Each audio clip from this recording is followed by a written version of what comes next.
Muchas de las canciones más famosas de la historia no nacieron solo del talento, sino de la Biblia. Versículos sagrados, profecías y pasajes ocultos se infiltraron en el rock, el pop y hasta el metal, sin que millones lo notaran. Algunas hablan de Dios, otras del diablo, y varias están inspiradas en textos que tienen miles de años. Hoy descubrirás 10 canciones mundialmente famosas que citan la Biblia, y después de este video, nunca las volverás a escuchar igual. Número 1. Sympathy for the Devil de The Rolling Stones. ¿Qué pasaría si el diablo pudiera hablar y contar su propia versión de la historia? Eso es exactamente lo que hace Sympathy for the Devil, una de las canciones más inquietantes y provocadoras del rock. Desde el primer verso, la voz no es la de Mick Jagger, es la del enemigo bíblico por excelencia. Please allow me to introduce myself. I'm a man of wealth and taste. Una presentación elegante, irónica y profundamente perturbadora. La canción recorre algunos de los momentos más oscuros de la humanidad: guerras, traiciones, asesinatos y caos. Y aquí está la clave. No se trata solo de historia, sino de una idea que aparece repetidamente en la Biblia. En Juan 8:44, Jesús describe al diablo como mentiroso y padre de mentira. Alguien que se oculta detrás de máscaras, que engaña, que se presenta como algo que no es. El narrador de la canción no grita, no amenaza. Al contrario, habla con calma, con sarcasmo, incluso con encanto. Exactamente como se describe al tentador en Génesis 3, cuando la serpiente no obliga a Eva, sino que la convence con palabras sutiles. Uno de los versos más fuertes dice: I was around when Jesus Christ had his moment of doubt and pain. Una referencia directa al sufrimiento de Cristo, recordando que incluso en ese momento, según los evangelios, la tentación y la oscuridad estaban presentes. Pero el detalle más inquietante llega al final. Just as every copy's a criminal, and all the sinners saints.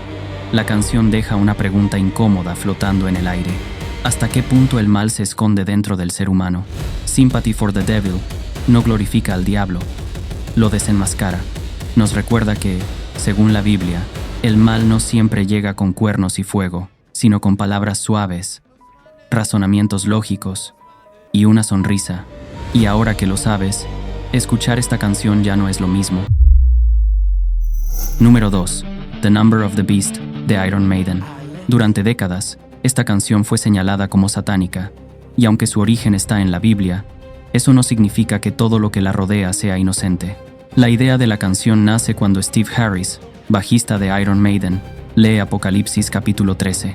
Allí aparece uno de los pasajes más inquietantes de toda la escritura, donde se habla de la bestia y del número que la identifica, 666. Apocalipsis 13:18 dice: Aquí hay sabiduría. El que tenga entendimiento, calcule el número de la bestia, pues es número de hombre, y su número es 666. La letra de la canción no inventa este pasaje ni lo contradice.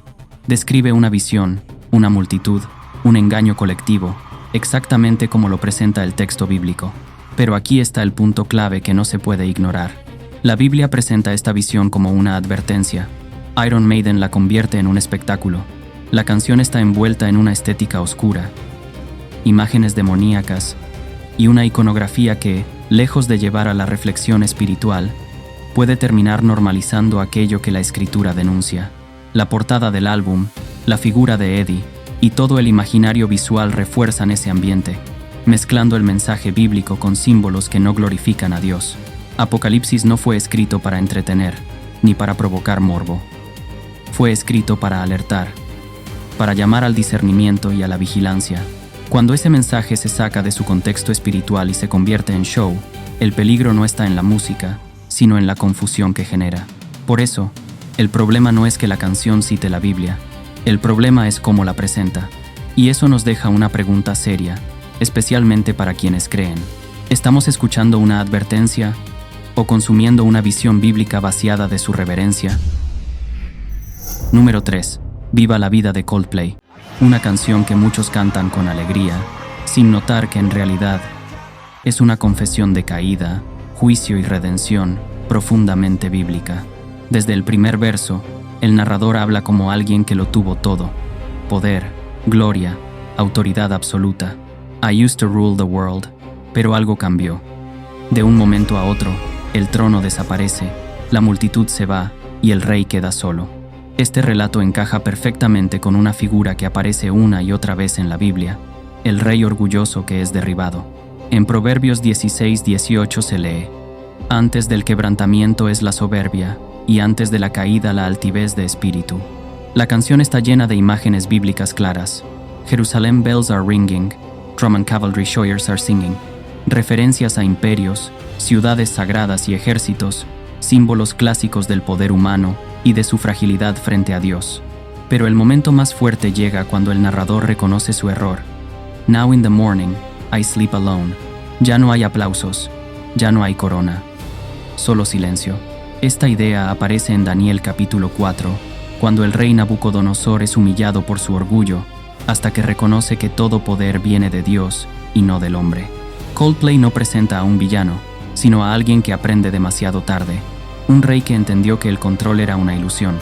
La canción no celebra la caída, la lamenta. Y ahí está su fuerza.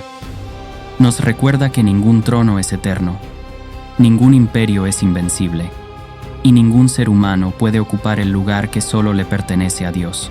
Viva la vida no es un himno de victoria, es una advertencia cantada. Y tal vez por eso conecta tanto con millones de personas, porque, en el fondo, la Biblia lleva siglos contando la misma historia. Número 4. Like a Prayer de Madonna. En 1989, Madonna no estaba atravesando su mejor momento. Venía de un divorcio, críticas constantes y una etapa de fuerte conflicto personal. Fue en ese contexto que lanzó una de las canciones más importantes de su carrera, una que no buscaba predicar, sino exponer una lucha interna. Like a Prayer nace directamente del choque entre su educación católica y su deseo de libertad artística. Madonna lo dijo sin rodeos en una entrevista de ese mismo año: «Si alguna vez fuiste católico, siempre lo serás», y reconoció que el sentimiento de culpa inculcado por esa educación nunca la abandonó. La canción y su videoclip están llenos de imágenes cristianas explícitas: cruces, iglesias, santos, oración, coros gospel. No es casualidad. El coro, dirigido por Andrae Crouch, una figura central de la música cristiana, refuerza deliberadamente una atmósfera litúrgica. En la letra aparecen referencias bíblicas, sobre todo de forma general y simbólica, muy cercanas al lenguaje de los salmos. La idea de orar de rodillas es una imagen repetida en toda la Escritura. El poder que se experimenta a medianoche recuerda el relato de Pablo y Silas en prisión en Hechos 16, cuando oran y cantan himnos antes del terremoto. Y la frase, «Your voice can take me there», evoca las palabras de Jesús en Juan 10:27. «Mis ovejas oyen mi voz. Yo las conozco, y ellas me siguen». Sin embargo, Madonna juega conscientemente con la ambigüedad. La letra puede leerse tanto como una experiencia espiritual profunda, como la descripción de un encuentro íntimo y emocional. Esta doble lectura no es un error, es el corazón de la canción. Like a Prayer no intenta ser una declaración de fe, sino un reflejo honesto de alguien marcado por el cristianismo, incluso cuando intenta alejarse de él. Una prueba de que la Biblia, aun cuando se cuestiona, sigue dejando huella. Número 5. All Along the Watchtower, de Jimi Hendrix. Una de las canciones más enigmáticas de la historia del rock, y también una de las más claramente conectadas con la Biblia, aunque muchos la asocian directamente con Hendrix. La canción fue escrita originalmente por Bob Dylan en 1967, y Dylan nunca ocultó que gran parte de su imaginería provenía de las Escrituras. En este caso, la referencia es directa. El pasaje bíblico describe a un vigía apostado en una torre, observando el horizonte, esperando noticias de peligro, caída o juicio. Un observador silencioso que ve lo que otros aún no perciben. Exactamente, esa es la escena que plantea la canción. «There must be some kind of way out of here», dice el bufón al ladrón. Estas dos figuras, el bufón y el ladrón, recuerdan a los personajes simbólicos que aparecen con frecuencia en los libros proféticos. Voces marginales, aparentemente insignificantes, pero capaces de decir verdades incómodas. La canción continúa describiendo príncipes, mujeres, viento y, finalmente, la imagen central. All along the watchtower, princes kept the view. Los vigilantes observan, pero no actúan. El peligro se acerca y nadie lo detiene. En Isaías 21, versículos 6 al 9, El vigía anuncia la caída de Babilonia, un imperio que parecía eterno. La torre no es un lugar de poder, sino de advertencia, y ese es el tono de la canción. Algo está por colapsar. La versión de Hendrix intensifica esta sensación con una música tensa, circular, casi apocalíptica. No hay resolución clara. La historia queda abierta, como muchas profecías bíblicas que exigen interpretación y decisión. All Along the Watchtower no explica el mensaje, lo plantea. Invita al oyente a ocupar el lugar del vigía y preguntarse, ¿qué estamos viendo venir y qué estamos ignorando? Porque en la Biblia, el peligro no siempre llega de golpe. A veces se anuncia, y aún así, nadie escucha. Número 6. Turn, Turn, Turn, de The Byrds. Una canción que muchos han cantado sin saber que, en realidad, están escuchando la Biblia casi palabra por palabra. A diferencia de otras canciones de esta lista, aquí no hay ambigüedad ni simbolismo oculto. La letra de Turn, Turn, Turn proviene directamente de Eclesiastés capítulo 3, uno de los textos más profundos y filosóficos del Antiguo Testamento. To everything there is a season, and a time to every purpose under heaven. Ese verso no fue inspirado por la Biblia, es la Biblia. El texto continúa enumerando los contrastes de la vida, un tiempo para nacer y un tiempo para morir, un tiempo para llorar y un tiempo para reír, un tiempo para la guerra y un tiempo para la paz. Eclesiastés plantea una verdad incómoda. El ser humano no controla el ritmo de la existencia. Todo ocurre dentro de un orden mayor, establecido por Dios. Aunque muchas veces no lo entendamos. La canción fue escrita originalmente por Pete Seeger, pero fue la versión de The Byrds, lanzada en 1965, la que la convirtió en un himno mundial, especialmente en medio de una época marcada por la guerra de Vietnam, protestas y caos social. Y aquí está lo interesante. En un contexto de violencia y confusión, una de las canciones más populares del momento estaba diciendo exactamente lo que el texto bíblico había dicho siglos antes, que todo tiene su tiempo, que nada es permanente, que incluso el conflicto tiene un límite. The Byrds añadieron una sola línea que no está en la Biblia. A time for peace, I swear it's not too late. No contradice el texto sagrado, lo actualiza, lo ruega, lo implora. Turn, turn, turn. Demuestra algo poderoso. La Biblia no necesita ser reinterpretada para seguir siendo relevante. A veces, solo necesita ser escuchada con una nueva melodía. Número 7. Exodus de Bob Marley y The Wailers. Aquí no hay metáforas ocultas ni referencias vagas. El título mismo viene directamente de la Biblia. El Éxodo es uno de los relatos centrales del Antiguo Testamento. Narra la liberación del pueblo de Israel de la esclavitud en Egipto y su camino hacia la tierra prometida, guiados por Dios a través de Moisés.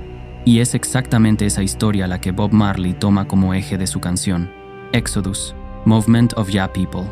Marley reinterpreta el relato bíblico desde la cosmovisión Rastafari, donde Jah es el nombre de Dios, y el Éxodo se convierte en un símbolo de liberación espiritual, cultural y política. En la Biblia, el Éxodo no es solo un viaje físico, sino un proceso de transformación. Dios saca a su pueblo de la opresión, pero también trabaja en su identidad, en su fe y en su obediencia. Esa misma idea atraviesa la canción. Salir no basta, hay que convertirse en algo nuevo. Bob Marley vivía exiliado cuando escribió esta canción, tras sobrevivir a un intento de asesinato en Jamaica. Ese contexto personal refuerza el mensaje. Exodus no es teoría, es experiencia. La Biblia repite una y otra vez que Dios escucha el clamor de los oprimidos. En Éxodo 3:7, Dios dice: He visto la aflicción de mi pueblo, y he oído su clamor. Marley conecta esa promesa antigua con las luchas contemporáneas, mostrando que el relato bíblico sigue vivo en otras culturas, otros sonidos y otros tiempos. Exodus no copia la Biblia, la actualiza, la traslada y la convierte en himno, porque la idea de liberación no pertenece a un solo pueblo, pero su origen, según la Escritura, sí. Número 8. Rivers of Babylon, de Boney M. Una canción que sonó en discotecas, radios y fiestas, pero cuya letra es prácticamente un salmo cantado. La base del tema proviene directamente de Salmo 137, uno de los textos más tristes y emotivos de toda la Biblia. Fue escrito durante el exilio del pueblo judío en Babilonia, lejos de Jerusalén, lejos de su tierra y de su templo. By the rivers of Babylon, there we sat down, yeah, we wept, when we remembered Zion. Ese verso no es una inspiración libre. Es una adaptación casi literal del Salmo bíblico. El texto describe a un pueblo derrotado, humillado, obligado a cantar canciones de su Dios en una tierra extranjera. Y ahí surge la pregunta central del Salmo: ¿cómo cantaremos cántico de Jehová en tierra de extraños? En la Biblia, este salmo expresa duelo, nostalgia y fidelidad. No es un canto alegre, sino un lamento profundo. Y sin embargo, décadas después, ese lamento terminó convertido en un éxito mundial. Antes de Boney M., la canción fue compuesta por The Melodians, un grupo jamaicano que ya había unido música popular con textos bíblicos. Boney M. la llevó al público global, manteniendo intacto el núcleo del mensaje. Además del Salmo 137, la canción incluye referencias al Salmo 19, reforzando la idea de alabanza y recuerdo del nombre de Dios incluso en medio del sufrimiento. Rivers of Babylon demuestra algo sorprendente.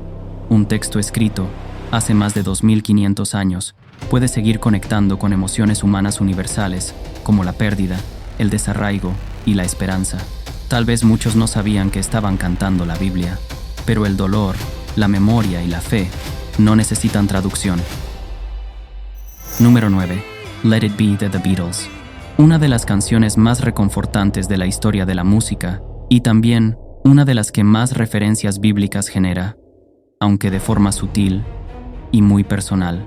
La frase central lo deja claro desde el inicio. When I find myself in times of trouble, Mother Mary comes to me. Muchos asumieron inmediatamente que se trataba de la Virgen María, una de las figuras más importantes del cristianismo. Sin embargo, Paul McCartney aclaró en varias entrevistas que la Mother Mary de la canción se refiere a su propia madre, Mary McCartney, quien había fallecido cuando él era adolescente. Entonces, ¿por qué esta canción aparece en listas de referencias bíblicas? Porque, aún partiendo de una experiencia personal, el lenguaje y las imágenes que utiliza Let It Be conectan directamente con la tradición bíblica y cristiana. La figura materna que trae consuelo en medio del dolor es una imagen profundamente arraigada en la espiritualidad cristiana. Además, la expresión Let It Be recuerda la actitud de aceptación y confianza que aparece repetidamente en la Biblia. En Lucas 1:38, María dice: «He aquí la sierva del Señor, hágase conmigo conforme a tu palabra». Una frase que, en esencia, transmite la misma idea: soltar el control y confiar. La canción fue escrita en un momento de crisis interna para la banda, cuando The Beatles estaban cerca de separarse. En medio del caos, el mensaje no es huir ni luchar, sino aceptar, esperar y confiar. Let It Be no cita un versículo específico, ni intenta predicar, pero su fuerza está en algo que la Biblia repite constantemente: la paz que llega cuando dejamos de resistir y aprendemos a descansar. Tal vez por eso ha acompañado a tantas personas en momentos de pérdida, confusión o duelo, porque, aunque no lo diga explícitamente, su mensaje es tan antiguo como la fe misma. Número 10. God Only Knows, de The Beach Boys. Una canción de amor, cuyo título comienza con una afirmación que remite directamente al lenguaje bíblico. Desde la primera línea queda claro el tono: God only knows what I'd be without you. No es una metáfora cualquiera. En la Biblia, la idea de que solo Dios conoce el corazón humano aparece repetidamente. En 1 Samuel 16:7 se dice: «El hombre mira lo que está delante de sus ojos, pero Jehová mira el corazón». Brian Wilson, principal compositor del tema, explicó que usar la palabra Dios en una canción pop en 1966 era algo arriesgado. De hecho, muchos ejecutivos del sello discográfico dudaron en publicarla por temor a que fuera demasiado religiosa. Aún así, Wilson insistió: la canción no habla de doctrina ni de fe organizada, habla de amor, dependencia emocional y vulnerabilidad, pero lo hace usando un concepto profundamente bíblico: la omnisciencia de Dios. Solo Dios sabe quiénes somos realmente cuando todo lo demás se derrumba. La estructura de la canción refuerza esta idea. No hay arrogancia ni control, sino reconocimiento de fragilidad. El narrador admite que sin ese amor estaría perdido, desorientado, incompleto. En la Biblia, el amor humano muchas veces sirve como espejo del amor divino. No porque sean idénticos, sino porque ambos revelan nuestra necesidad de algo más grande que nosotros mismos. Por eso expresiones como "solo Dios sabe" han atravesado siglos de lenguaje religioso. God Only Knows no intenta ser un himno espiritual. Pero al colocar a Dios como el único que posee el conocimiento total, introduce una verdad bíblica en el corazón de una canción romántica. Y quizá ahí está su poder. Recordarnos que, incluso cuando hablamos de amor humano, hay verdades que solo Dios puede conocer. Estas fueron las primeras 10 canciones, pero las más sorprendentes vienen en la segunda parte. Suscríbete y activa las notificaciones para no perdértela. Dios te bendiga.